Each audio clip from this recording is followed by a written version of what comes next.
Tamam,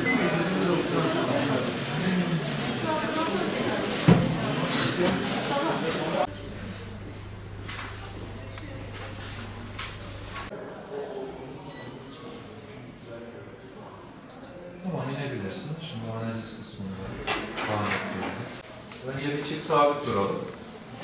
Sabit duralım. Kolları. Kolları al şimdi.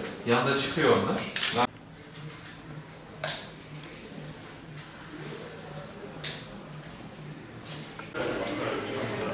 Kaç tane hastaya baktınız? Kaç tane ameliyat oldunuz? Sağlam. Bilindiği gibi bakanlığımızın hastanelerde sağlık kalitesini arttırmak için merkezler açma politikası mevcut. Birçok alanla ilgili merkezlerin açılması önerilmekte. Bu kapsamda Van Eğitim Araştırma Hastanesi olarak biz de 2019 Kasım ayında obezite merkezimizi ruhsatlandırdık. Obezite merkezimizi açtık. Obezite global bir sorun. Ülkeden ülkeye değişmekle beraber ciddi sağlığı tehdit eden vücutta yağ artışı olarak tarif edilmekte. Ülkemizde de Sağlık Bakanlığımızın verilerine göre popülasyonumuzun 1/3 maalesef obez sınıfına girmektedir.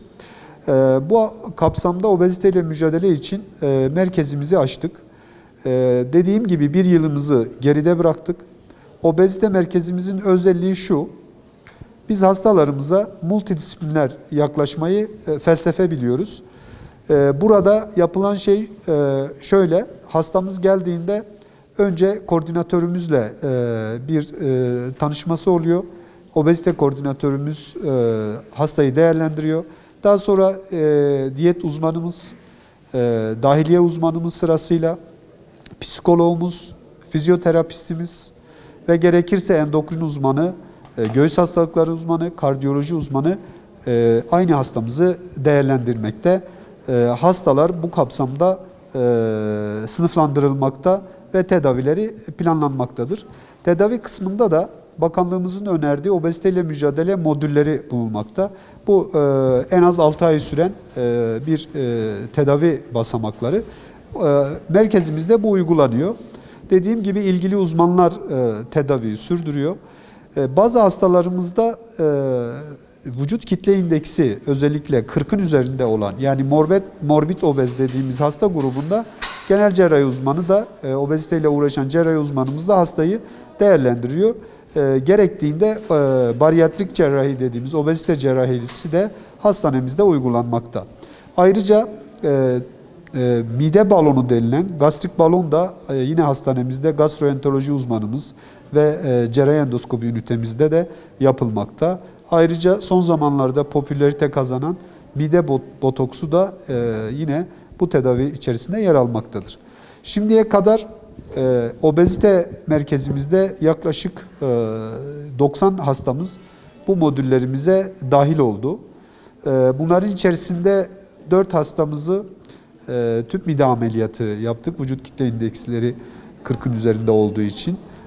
Birçok hastamıza balon, bir kısım hastamıza da botoks yaptık. Diğer geriye kalan hastalarımızın çoğu da bakanlığımızın önerdiği modüller kapsamında tedavi aldı. Totalde bir yılımızı tamamladığımızda yaklaşık yarım ton, yani 500 kilo bir kilo kaybını sağladık. Bu da bizi sevindirdi. Bizim burada yaptığımız iş daha çok multidisipliner bir yaklaşım. Özellikle başvuran hastalarda belli prosedürlerden sonra düzenli ve sağlıklı beslenme alışkanlığı kazandırmak için uğraşıyoruz. Hani aslında kilo vermek ikinci planımızda. Bu alışkanlığı kazandırdıktan sonra hasta doğal olarak zaten kilo vermeye başlıyor.